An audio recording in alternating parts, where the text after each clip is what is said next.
In the grand, sweeping narrative of human existence, there are certain undeniable truths that, much like a recurring motif in a powerful film score, echo through every life. These aren't the minor chords of daily annoyances or the fleeting crescendos of passing joys. These are the deep, resonant bass notes of death, freedom, isolation, and meaninglessness. They are the four fundamental existential anxieties, the very bedrock upon which Irvin D. Yalom builds much of his profound work, particularly in existential psychotherapy. Unlike many other psychological theories that might focus on past traumas or behavioral patterns, Yalom thrusts us, often uncomfortably, into a direct confrontation with these universal dilemmas. He suggests that much of our neurosis, our anxiety and our suffering stems not from some deep-seated repression of childhood events, but from our inherent, often unspoken, struggle to come to terms with these inescapable aspects of being alive. Consider for a moment the sheer, undeniable reality of death. It is the ultimate deadline, the final cut, the one certainty that every living being shares. Yet despite its universality, we spend an inordinate amount of energy constructing elaborate defenses against its recognition. We live as if we are immortal, postponing dreams, deferring difficult conversations, and accumulating possessions, all while the clock ticks irrevocably onward. Yalom frequently illustrates this through his patient narratives. Take, for instance, the poignant, unspoken fear that often surfaces in therapy when a patient confronts a serious illness, or the existential dread that can accompany a midlife crisis, suddenly bringing the finitude of life into sharp, terrifying focus.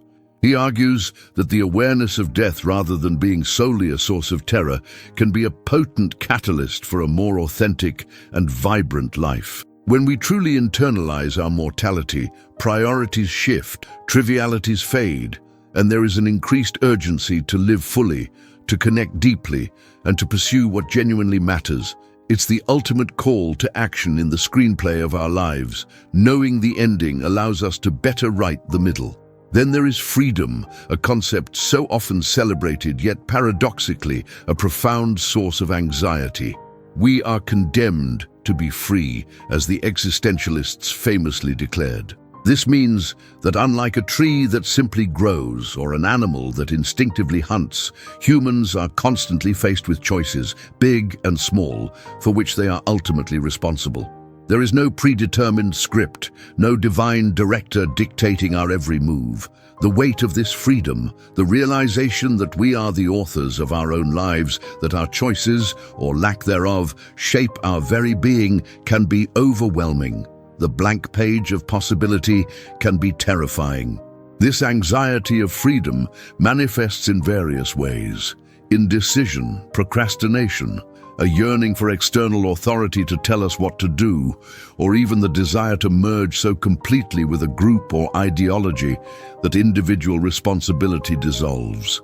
Yalom, through his therapeutic encounters, often guides patients to recognize the choices they are making, even the choice to not choose, and to own the consequences. He emphasizes that authentic living requires embracing this terrifying freedom, stepping into the arena of choice and forging one's own values and meaning rather than passively accepting them from others. It's about recognizing that you hold the pen, and every stroke, every word is yours. Following closely on freedom's heels is isolation, not merely the physical state of being alone, but the deeper, more profound, existential isolation. This is the unbridgeable gap between self and other, the realization that no matter how close we are to another person, we are fundamentally alone in our consciousness. Our subjective experience, our internal world of thoughts, feelings, and perceptions is uniquely ours and can never be fully shared or understood by another. This can manifest as a deep sense of loneliness, even when surrounded by loved ones, or a feeling that no one truly gets us. Yalom, in works like Love's Executioner, explores this theme with heartbreaking honesty. He shows how patients often desperately seek to merge with another to escape this inherent aloneness, leading to unhealthy dependencies or profound disappointment when the other inevitably fails to completely fill the void. Yet paradoxically, Yalom suggests that it is only by confronting and accepting this fundamental isolation that we can truly connect authentically with others. True connection doesn't dissolve our aloneness. It arises despite it. It's about two distinct individuals choosing to meet, to share, to bear witness to each other's unique journeys, respecting the boundaries that define their separate existences. It's like two separate spotlights, illuminating a shared stage, each beam distinct, yet contributing to a richer, more profound performance. Finally, we arrive at meaninglessness, perhaps the most daunting of the existential anxieties. In a universe that appears indifferent, without inherent purpose or grand design, how do we find meaning in our lives? If there is no preordained script, no divine director with a master plan, then what is the point of it all? This anxiety can lead to a sense of nihilism, apathy, or a relentless pursuit of fleeting pleasures in a desperate attempt to fill the void. Yalom doesn't offer a ready-made answer to the question of meaning. Instead, he shifts the focus from finding pre-existing meaning to creating meaning. He posits that meaning is not discovered, but constructed through our engagement with life, through our choices, our relationships, our contributions, and our unique way of being in the world. It's about becoming the architect of your own purpose. As he often implies in his stories, the meaning of life might not be something handed down from above, but something forged in the crucible of human experience, through love, creativity, connection, and the courageous embrace of our own finitude. It's the ultimate freedom to define what truly matters to you. Confronting these anxieties, therefore, is not about finding simplistic solutions or quick fixes. It's about cultivating an awareness, a courage to look directly at these truths without flinching. Yalom's work invites us to step into the discomfort, to grapple with these universal dilemmas, because it is in this very grappling that we find the impetus for growth, for authentic living, and ultimately for constructing a life rich with personal meaning. It's the raw, unfiltered truth of the human condition, and understanding it is the first, crucial step in truly living. Having grappled with the profound and often unsettling truths of death, freedom, and our fundamental isolation, the narrative now shifts. If the human condition dictates an inherent aloneness in consciousness, how then do we navigate the vast expanse of existence without succumbing to an unbearable solitude? The answer, as Irvin D. Yalom profoundly illustrates throughout his clinical anecdotes and theoretical explorations, lies in the power of human connection.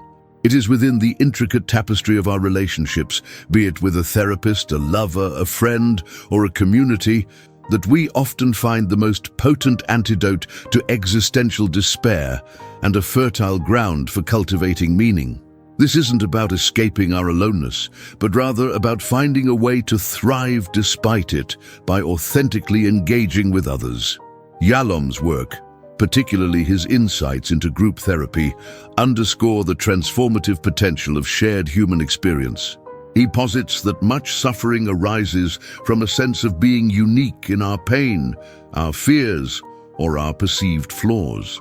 In a therapeutic group setting, however, individuals discover they are not alone in their struggles. This universality, as he terms it, is a powerful curative factor. A patient who believes they are the only one grappling with a specific shame or anxiety can experience immense relief and validation upon hearing another articulate a similar internal battle. This shared vulnerability fosters empathy and a sense of belonging, dismantling the walls of self-imposed isolation. It's akin to realizing you're not the only character lost in the forest. There are others, equally disoriented, and together, a path might be forged. Consider the profound impact of the therapeutic relationship itself, a cornerstone of Yalom's approach. He often emphasizes that it's not merely the therapist's techniques or interpretations that bring about change, but the genuine human encounter. In The Gift of Therapy, Yalom stresses the importance of the therapist's authenticity, their willingness to be fully present and even, at times, to reveal aspects of their own humanity. This creates a safe, honest space where patients can truly be seen, heard, and understood without judgment. This deep empathic connection allows individuals to explore their deepest fears, articulate their unspoken anxieties, and ultimately to learn how to form healthier connections outside the therapeutic hour. It's a microcosm of the world, where the patient learns to trust, to reveal, and to accept another, building a bridge across their existential chasm. The therapist, in this context, becomes a fellow traveler, walking alongside the patient, bearing witness to their journey, rather than merely observing from a distance. Beyond the clinical setting, the yearning for connection permeates every aspect of human life. We seek love, friendship, community, and belonging because these bonds provide context, validation, and a sense of purpose larger than ourselves. When we engage deeply with others, we contribute to something beyond our individual existence. We exchange stories, share laughter, offer comfort, and bear witness to each other's lives, thereby enriching our own. This shared existence helps to mitigate the feeling of meaninglessness that can arise from a solitary journey. A shared laugh in a moment of joy, a comforting hand in times of sorrow, or a collaborative effort towards a common goal. These are all instances where the isolated self transcends its boundaries and merges, however temporarily, into a larger, more meaningful whole. Yalom's narratives often highlight how patients' breakthroughs occur not just through intellectual insight, but through moments of profound interpersonal connection. A patient, initially guarded and withdrawn, might experience a transformative shift when another group member offers a simple act of understanding, a non-judgmental glance, or a heartfelt statement of shared experience. These are the moments where defenses crumble and the raw human need for acceptance and belonging shines through. It demonstrates that while we are indeed alone in our consciousness, we are deeply interconnected in our existential struggles and our capacity for compassion.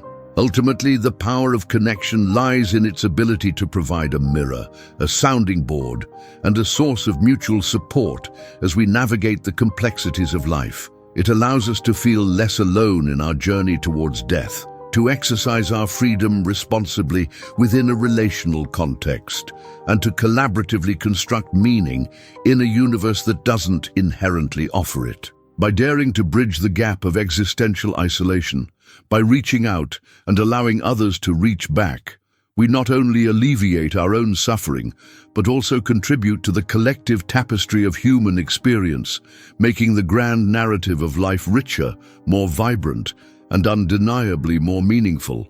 It's the ensemble cast that makes the story truly resonate, each character's journey enhanced by their interactions with the others. Having considered the comforting, albeit sometimes challenging embrace of human connection as a balm for our existential isolation, we must now confront a truth that is simultaneously liberating and terrifying: freedom. In the existentialist framework, particularly as articulated by figures like Jean-Paul Sartre and echoed throughout Irvin D. Yalom's clinical work, we are condemned to be free. This isn't the political freedom of a democracy, nor the personal freedom of having disposable income. Rather, it refers to a profound ontological freedom, the inescapable reality that, unlike any other creature, humans are not merely products of instinct or predetermined purpose. We are constantly making choices, big and small, active and passive, and it is through these choices that we construct our very being, our values, and our lives. This immense power, however, comes with an equally immense burden of responsibility. The anxiety stemming from freedom arises from the absence of external guidelines.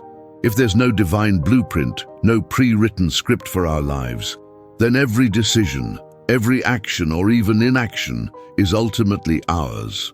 This can lead to a profound sense of dread and vertigo when faced with the sheer infinitude of possibilities. Consider a patient, perhaps much like those Yalom describes in The Gift of Therapy or Love's Executioner, who feels trapped in an unsatisfying career or a stagnant relationship. Their initial complaint might be about external circumstances. My boss is unreasonable, or my partner doesn't understand me. However, a deeper exploration often reveals an underlying terror of choice. The possibility of leaving the job, of confronting the partner, or even simply changing one's own attitude opens up a terrifying landscape of the unknown for which they alone would be accountable. It's easier in a strange way to feel trapped by circumstances than to confront the liberating but also terrifying reality that one always has options, and with options comes responsibility. Yalom's approach encourages individuals to recognize and reclaim their agency. Many of his therapeutic interventions aim to help patients acknowledge the myriad ways they have abdicated responsibility, perhaps by blaming others, externalizing control, or clinging to the illusion of destiny. For instance, a patient might complain about feeling stuck. Yalom might gently but firmly inquire, "What choices have you made, or perhaps not made, that contribute to feeling stuck? And what choices might you make differently right now?" This isn't about shaming or blaming. It's about empowering. It's about shifting from a passive recipient of life's events to an active participant, an author, in the ongoing creation of one's own narrative. The discomfort arises because accepting freedom means accepting that there are no excuses, no one else to blame for the path we tread. The burden of responsibility extends beyond just individual choices. It encompasses the responsibility for creating one's own values and meaning. In a universe devoid of inherent, preordained purpose, as explored in our first topic on meaninglessness, we are tasked with forging our own. This is a formidable task, as it requires moving beyond borrowed beliefs, societal norms, or parental expectations, and instead engaging in a deeply personal process of self-discovery and articulation of what truly matters to us. This is where authentic living begins. A person who simply drifts, following the path of least resistance or conforming to external pressures, might avoid the anxiety of responsibility, but at the cost of living a life that feels unfulfilling or inauthentic. Yalom's novels, such as When Nietzsche Wept or The Schopenhauer Cure, beautifully illustrate characters grappling with this very struggle, attempting to define their own philosophical stances and ways of being in a world that offers no easy answers. Furthermore, the anxiety of freedom is often intertwined with the anxiety of isolation. If I am truly free to choose my path, then ultimately I walk that path alone in terms of its ultimate responsibility. No one else can make my deepest choices for me, nor can they bear the full weight of their consequences. This awareness can be profoundly isolating, leading some to seek comfort in conformity, in groupthink, or in rigid dogmas that promise a ready-made structure for living, thereby relieving the individual of the burden of self-definition. However, Yalom would argue that true connection, as we discussed in the previous point, flourishes when individuals approach each other from a place of authentic freedom, rather than clinging to one another out of a desperate need to escape their own responsibility. Ultimately, navigating freedom's burden is about cultivating a conscious awareness of our agency. It's about recognizing that even in the most constrained circumstances, we retain the freedom to choose our attitude, our response, and our meaning.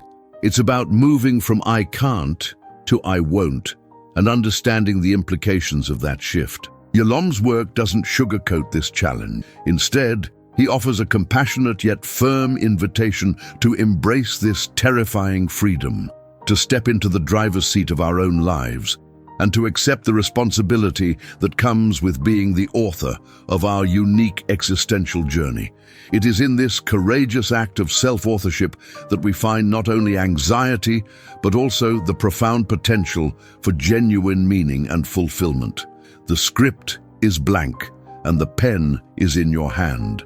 What will you write? Having navigated the fundamental anxieties of existence, death, freedom, and isolation, and having explored the vital role of connection, we arrive at a powerful, often overlooked dimension of the human search for meaning, the art of personal storytelling.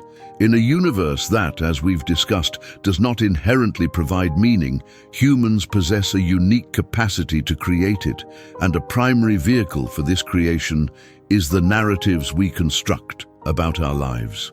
Irvin D.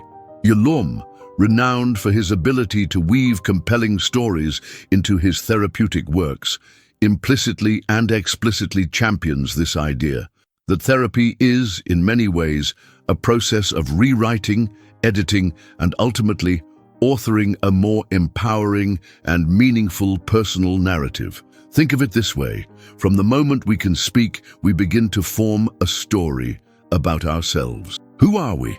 Where do we come from? What defines us? These stories are not merely factual recounts. They are carefully selected, interpreted, and often unconsciously edited versions of reality that help us make sense of our experiences, our relationships, and our place in the world. However, these narratives can become limiting, self-defeating, or even pathological. A person might carry a core narrative of being a perpetual victim, a failure, or unlovable, deeply influencing their choices and interactions. Yalom's therapeutic approach often involves gently challenging these entrenched narratives, inviting patients to explore alternative interpretations, to introduce new plot points, and to recognize their own agency in shaping the ongoing story. In The Gift of Therapy, while not explicitly a guide to narrative therapy, Yalom consistently demonstrates the power of framing and reframing a patient's story. He encourages therapists to help the patient by removing obstacles to growth. Often these obstacles are the very stories patients tell themselves that prevent them from moving forward. For instance, a patient might repeatedly tell a story of abandonment, seeing themselves as perpetually left behind. Yalom might not challenge the event itself, but he might invite the patient to explore other aspects of that experience. Who did stay? What strengths did they develop as a result of that challenge? How might that experience, painful as it was, have ultimately shaped them in a way that serves them now? It's about broadening the lens, adding nuance, and introducing elements of resilience and agency that might have been overlooked in the initial rigid narrative. Furthermore, therapy often involves helping patients recognize the gaps and inconsistencies in their own narratives.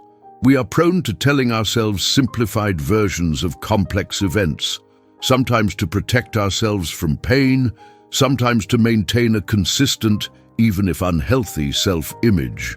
A patient might describe a relationship as unilaterally abusive, but through careful exploration might begin to acknowledge their own contributions, their own choices, or their own moments of strength within that dynamic. This isn't about blaming the victim. It's about empowering them by revealing that they had and continue to have agency, even in difficult circumstances. The process of confronting these inconsistencies and integrating them into a more complex, honest narrative can be profoundly liberating. It moves them from a passive character in a pre-written drama to an active, responsible co-creator. The concept of existential guilt also plays a role here. Yalom, drawing from philosophical thought, suggests that we can experience guilt not just from transgressing against others, but from transgressing against ourselves, against our own potential, our authentic self. This often ties into the stories we tell. If our narrative dictates that we are too weak, too flawed, or too afraid to pursue a certain path, we might suppress our true desires, leading to this form of existential guilt. The work, then becomes about challenging that limiting narrative and encouraging the patient to dare to write a new chapter, one that reflects their deeper longings and undeveloped potentials. It's about giving permission to dream bigger, to act bolder, and to allow their story to unfold in a more expansive way. Yalom's own literary works serve as prime examples of the power of narrative. In When Nietzsche Wept, he crafts a fictional encounter between Nietzsche and Joseph Breuer, where both characters are engaged in a profound process of self-examination and narrative reshaping. Breuer, for instance, grapples with his own desires and the story he has told himself about his life's path, ultimately finding a new sense of purpose by challenging those old scripts.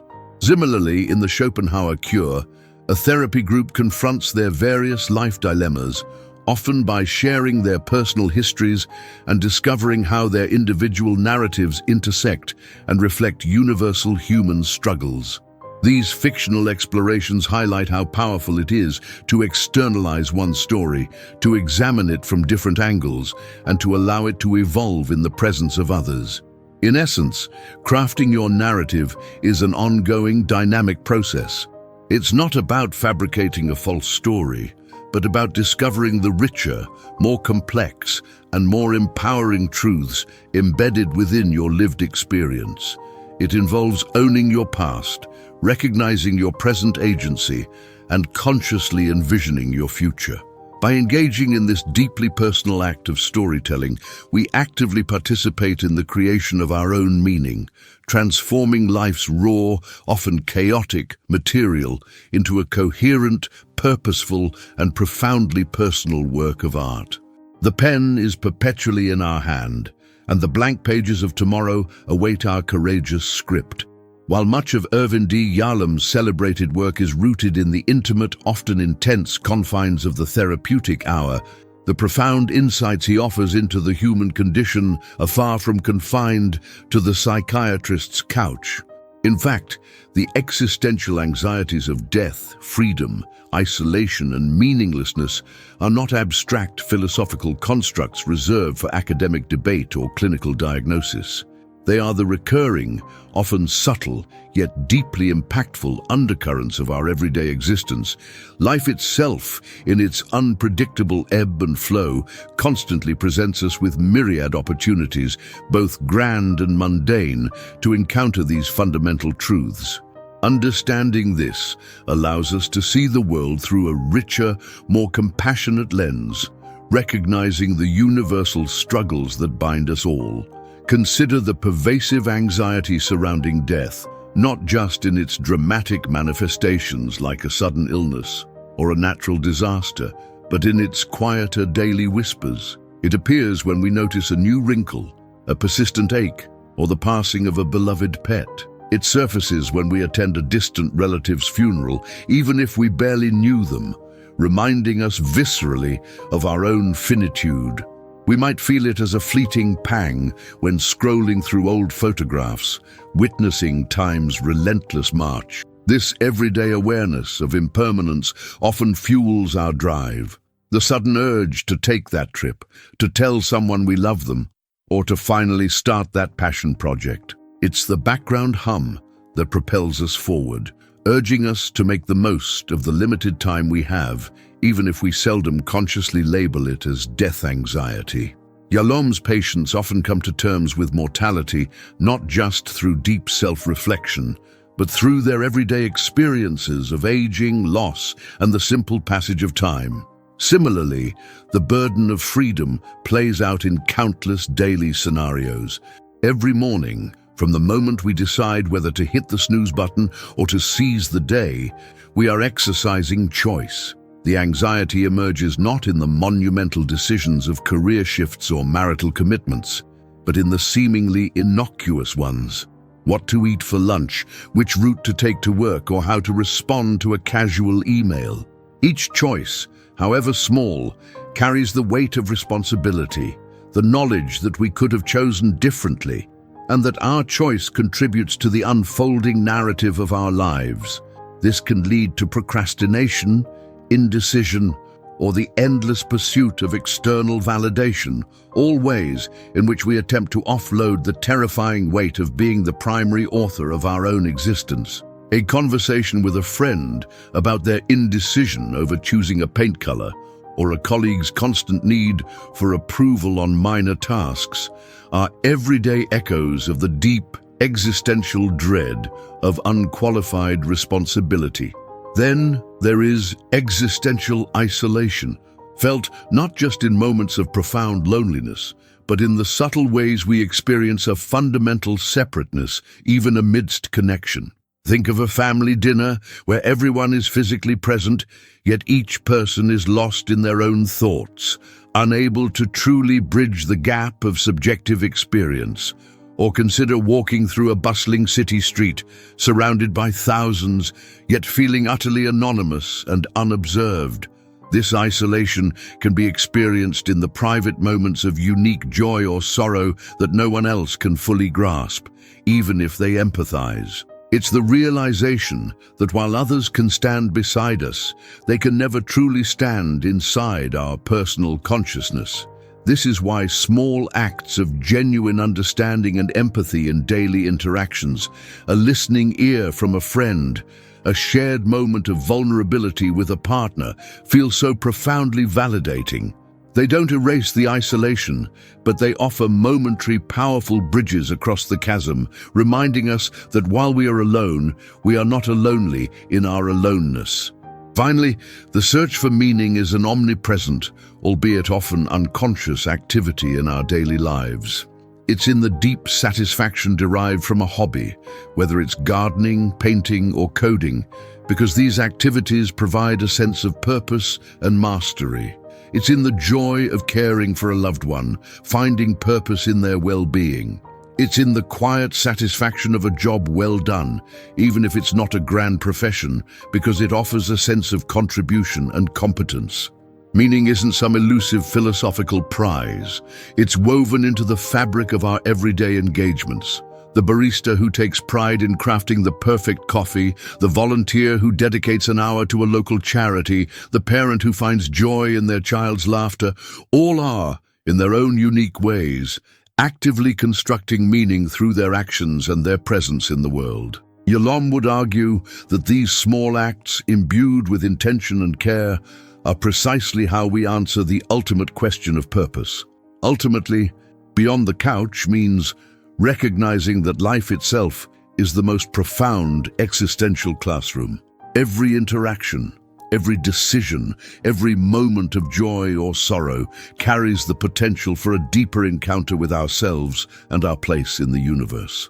By tuning into these everyday encounters with death, freedom, isolation, and meaninglessness, we can cultivate a more profound awareness, leading to a richer, more authentic, and ultimately more meaningful existence, without ever needing a formal therapy session to prompt the revelation. We've journeyed through the profound depths of existential anxieties, the inescapable realities of death, the daunting weight of freedom, the inherent aloneness of isolation, and the profound challenge of meaninglessness. We've seen how human connection offers vital bridges across these chasms and how we actively craft our own narratives to make sense of it all, recognizing that these encounters aren't confined to the therapeutic hour, but permeate our daily lives. Now, as our exploration culminates, it's crucial to understand that the search for meaning is not a puzzle with a single discoverable solution, nor a finite destination to be reached and then rested upon. Instead, it is an ongoing, dynamic quest, a continuous unfolding that finds its richness not in a final answer, but in the very process of living, questioning, and growing. Irvin D. Yalom, through his therapeutic philosophy, consistently champions this view. He rarely offers definitive pronouncements on the meaning of life, because he understands that such a universal meaning simply doesn't exist, at least not as something external and pre-given. Instead, he guides individuals to create their own meaning, a deeply personal and evolving construction. This isn't a static achievement like receiving a diploma or reaching a mountaintop. Rather, it's like tending a garden. It requires continuous cultivation, adaptation to changing seasons, and an acceptance that some plants will flourish while others might wither. The beauty is in the tending itself. One of the most liberating aspects of embracing the ongoing quest is the acceptance of uncertainty. We often yearn for certainty, for a fixed purpose that will guide us infallibly. Yet life is inherently fluid, unpredictable, and often ambiguous. Trying to nail down a singular, unchanging meaning can lead to rigidity, disappointment, and a resistance to growth when circumstances inevitably shift. Yalom's therapeutic approach subtly encourages patients to relinquish the desperate need for definitive answers and instead to lean into the process of becoming. It's about being comfortable with the question mark, allowing life's unfolding to reveal new facets of purpose and self. A patient who enters therapy convinced they must find the one true path might leave understanding that life is a series of paths, each revealing new aspects of their capacity for engagement and meaning-making. This continuous journey also necessitates ongoing self-reflection and courage. The narratives we craft about ourselves, as explored in Topic 4, are not set in stone. They need regular review and revision. As we grow, as we experience new losses and triumphs, our understanding of ourselves and our values evolves. What held profound meaning for us in our 20s might feel less significant in our 40s, and vice versa. Embracing the ongoing quest means having the courage to periodically reevaluate our commitments, our priorities, and even our core beliefs, allowing for transformation without feeling that we have failed our past selves. It's a brave act to admit that the story you've been living no longer fully fits and to consciously begin writing a new chapter. In the Schopenhauer cure, for example, the characters in the group therapy process are not given a singular cure or an ultimate answer to their suffering. Instead, they engage in a relational process, a shared exploration where meaning emerges through their interactions, their confrontations with uncomfortable truths, and their willingness to continue showing up even when it's difficult. The cure isn't a destination, it's the therapeutic journey itself, a continuous process of self-discovery and relational growth. This mirrors life outside the therapy room. Our relationships, our passions, our contributions, and our capacity for joy and sorrow are not fixed points, but rather ongoing engagements that continuously shape and redefine our sense of purpose. Furthermore, embracing the journey means finding fulfillment in the act of striving itself. The satisfaction often comes not just from achieving a goal, but from the effort, the learning, the resilience demonstrated along the way. Whether it's pursuing a challenging career, nurturing a complex relationship, or engaging in creative expression, the intrinsic rewards lie in the process, the dedication, the failures overcome, the small breakthroughs, and the simple act of showing up consistently. Meaning isn't waiting at the finish line, it's being woven into every step you take. This perspective offers a profound sense of peace and purpose as it liberates us from the relentless pressure of reaching an elusive destination and allows us to find richness in the very act of living. Ultimately, Yalom's legacy invites us to approach life not as a problem to be solved, but as an experience to be lived fully, thoughtfully, and courageously. The ongoing quest for meaning isn't about eradicating existential anxieties. They are, after all, inherent to being human. Instead, it's about learning to dance with them, to understand their profound implications, and to leverage their presence as catalysts for deeper engagement with life. It's about recognizing that the greatest meaning often lies not in what we find, but in the relentless, beautiful, and utterly human act of searching. The curtains never truly close on this story. They simply remain open, inviting us to keep writing, keep exploring, and keep living the journey. Ready to explore more profound insights into what it means to be human? If this journey into meaning resonated with you, subscribe to our channel for continued explorations of life's deepest questions. Hit the notification bell so you won't miss our next deep dive, and join our community as we navigate the ongoing quest together. Your journey into understanding yourself and the world continues here.